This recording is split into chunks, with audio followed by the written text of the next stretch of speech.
اور اللہ نے فرمایا کہ جب ہم نے آدم کو پیدا کیا اور فرشتوں کو حکم دیا کہ تم آدم کے آگے سجدہ کرو تو سارے فرشتوں نے سجدہ کیا، ابلیس نے سجدہ نہیں کیا۔ ابلیس حالانکہ فرشتہ نہیں تھا، جن تھا، مگر فرشتوں کے ساتھ رہتا تھا، اس لیے جب اللہ نے فرشتوں کو حکم دیا تو ابلیس بھی اس حکم میں شامل تھا، مگر اس نے سجدہ نہیں کیا۔ قال ما منعك ان تسجد لما خلقت بيدي استكبرت ام كنت من العالين۔ اللہ نے فرمایا ابلیس، جس آدم کو میں نے اپنے ہاتھوں سے پیدا کیا ہے اور جس کو میں نے سجدہ کرنے کا تم کو حکم دیا تھا، اے ابلیس تم نے میرا حکم کیوں نہیں مانا؟ تم نے آدم کے آگے سجدہ کیوں نہیں کیا؟ اب استکبرتا، اے ابلیس کیا تو بہت بڑا گھمنڈی اپنے آپ کو سمجھتا ہے؟ کیا تو بہت گھمنڈ کر رہا ہے؟ کیا تو اہنکار کر رہا ہے؟ کیا تو تکبر کر رہا ہے؟ ام کنت من العالین، یا تو بہت بڑا ہو گیا ہے، تو بہت اونچا ہو گیا ہے، تو اللہ کے حکم کو بھی نہیں مان رہا ہے؟ ابلیس نے جواب دیا، قال انا خیر منہ خلقتنی من نار وخلقتہ من طین۔ کہا اے اللہ، میں آدم کے آگے کیوں سجدہ کروں؟ تو نے آدم کو مٹی سے بنایا اور مجھے تو نے آگ سے پیدا کیا۔ اے اللہ، آگ کا کام تو اوپر جانا ہے اور مٹی کا کام تو نیچے جانا ہے، مٹی تو پاؤں کے نیچے ہوا کرتی ہے۔ اے اللہ، جب آدم سے میں بہتر ہوں تو میں آدم کے آگے سجدہ کیوں کروں؟ میں نہیں کروں گا۔ اسی لیے علماء کہتے ہیں کہ دنیا میں سب سے پہلے اگر اللہ تبارک و تعالیٰ کے حکم کے مقابلے میں اگر کسی نے لاجک اور قیاس پیش کیا تھا تو وہ ابلیس تھا۔ اللہ کے حکم کے آنے کے بعد اب کوئی لاجک نہیں چلے گی میرے بھائی۔ دین لاجک کا نام نہیں ہے، دین قرآن و سنت کا نام۔ اسی لیے حضرت علی کہا کرتے تھے، لو کان الدین بالرائی لکان اسفل الخف احق بالمسجد۔ حضرت علی کہتے ہیں اگر دین کی بنیاد لاجک پر ہوتی، اگر دین کی بنیاد عقل کے اوپر ہوتی تو موزے پر جب ہم مسا کرتے ہیں تو موزے کے نچلے حصے پر مسا کرتے، اوپر نہ کرتے۔ گندگی تو نیچے لگی ہوتی ہے، گرد و غبار تو نیچے لگا ہوتا ہے، ڈسٹ تو نیچے لگا رہتا ہے، مگر ہم اوپر مسا کرتے ہیں۔ حضرت علی کہتے ہیں یہ دلیل ہے اس بات کی کہ دین کی بنیاد لاجک پر اور عقل پر نہیں ہے۔ دین عقل، اللہ اور اس کے رسول کے حکم کے آنے کے بعد اب عقل نہیں چلانا ہے۔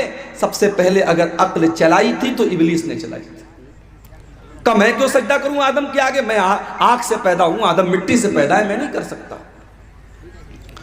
قال فاخرج منها فإنك رجيم۔ اللہ تبارک و تعالیٰ فرماتا ہے، اے ابلیس جب تو نے میرا حکم نہیں مانا تو نکل جا تو جنت سے، اور تو نکل جا فرشتوں کے پاس سے، اور تو نکل جا میری رحمت سے۔ آج کے بعد تو شیطان رجیم بن گیا، تو شیطان مردود بن گیا۔ جب بھی دنیا تیرا نام لے گی تو شیطان رجیم کہے گی، شیطان مردود کہے گی۔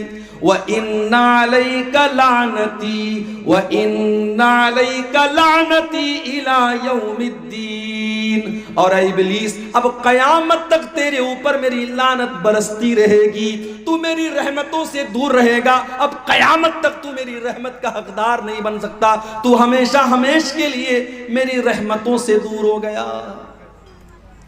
تو لعنت کا مطلب ہوتا ہے اللہ کی رحمت سے دور ہونا۔ اب یہاں ایک مسئلہ اور سمجھ لیجیے، شریعت میں گناہ دو ٹائپ کے ہوتے ہیں، ایک ہوتے ہیں چھوٹے موٹے گناہ اور ایک ہوتے ہیں بڑے گناہ۔ چھوٹے موٹے گناہ کو کیا کہا جاتا ہے؟ صغیرہ، اور بڑے گناہوں کو کیا کہا جاتا ہے؟ کبیرہ۔ اب کبیرہ گناہ کی پہچان کیا ہے؟ بہت ساری پہچان ہے، اس میں ایک پہچان یہ ہے کہ جس گناہ کا نام لے کر کے لعنت کی گئی ہو، قرآن میں حدیث میں جس گناہ کے بارے میں یہ کہا گیا ہو اس کے کرنے والے پر اللہ کی لعنت، تو سمجھ جاؤ کہ وہ گناہ کبیرہ ہے، وہ بہت بڑا گناہ ہے، اور جب تک ہم توبہ نہیں کریں گے وہ معاف ہونے والا نہیں ہے۔ اتنی بات سمجھ میں آ گئی؟ اب ایک بات اور سمجھ لو، لعنت کسی خاص انسان کے اوپر نہیں کر سکتے، لعنت کسی برے کام پر کر سکتے ہیں۔ مثال کے طور پر جو نماز نہ پڑھے اس کے اوپر اللہ کی لعنت، جو شراب پیے اس کے اوپر اللہ کی لعنت، جو جھوٹ بولے اس کے اوپر اللہ کی لعنت۔ اس طریقے سے ہم جنرل انداز میں، کامن انداز میں ہم لعنت کر سکتے ہیں، مگر کسی انسان کو ٹارگٹ کر کے کوئی نماز نہیں پڑھتا، ہم اس سے جا کر کہیں تو نماز نہیں پڑھتا، تیرے اوپر اللہ کی لعنت ہو۔ کوئی جوا کھیلتا ہے، کوئی شراب پیتا ہے، ہم اس سے جا کر کے کہیں کہ تو شراب پیتا ہے، تو جوا کھیلتا ہے، تیرے اوپر اللہ کی لعنت۔ تو یہ جائز نہیں ہے، یہ صحیح نہیں ہے۔ کسی ایک انسان کو ٹارگٹ کر کے آپ لعنت نہیں کر سکتے۔ لعنت ہم عام انداز میں، ایک جنرل انداز میں، کامن انداز میں ہم کر سکتے ہیں۔ اچھا، کسی چیز کو لعنت نہیں کر سکتے۔ ایک مرتبہ ایک صحابی جا رہے تھے، راستے سے بہت تیز ہوا چل رہی تھی۔ اب جب ہوا بہت تیز چلی تو ان کی چادر ان کے کندھے سے گر گئی۔ انہوں نے ہوا کے اوپر لعنت بھیجی، کہا لعنت ہو اس ہوا کے اوپر، اس کے چکر میں میری چادر گر گئی۔ اللہ کے نبی کے کانوں میں صحابی کے جملے پڑ گئے، کہا لا تلعنہا، اے میرے صحابی تم ہوا کے اوپر لعنت مت بھیجو، تم ہوا کے اوپر لعنت مت کرو، فَإِنَّهَا مَامُورَةٌ، ہوا اپنے من سے نہیں چلتی ہے، ہوا تو اللہ تعالیٰ کے حکم سے چلا کرتی ہے۔ اے میرے صحابی، ایک ہوا کے اوپر بھی تمہیں لعنت کرنے کا ادھیکار نہیں ہے۔ اگر تم نے کسی کے اوپر لعنت کی اور وہ چیز لعنت کے لائق نہیں ہے تو لعنت لوٹ کر کے تمہارے پاس آ جائے گی۔ تو کسی کو ہم لعنت نہیں کر سکتے، کسی انسان کو، کسی چیز کو ٹارگٹ کر کے لعنت نہیں کر سکتے، برے عمل کے اوپر ہم لعنت کر سکتے ہیں۔ اب آج کی میری تقریر کا جو ٹاپک ہے، ہم ایسی کچھ چیزیں دیکھیں گے، کچھ ایکٹیویٹیز دیکھیں گے قرآن و سنت کی روشنی میں، جن کے کرنے والے پر اللہ کی لعنت کی گئی ہے۔ میں انشاءاللہ 15 چیزیں بیان کروں گا، اگر آپ صبر سے سنیں گے، سکون سے سنیں گے، 15 چیزیں بیان کر کے میں اجازت لے لوں گا۔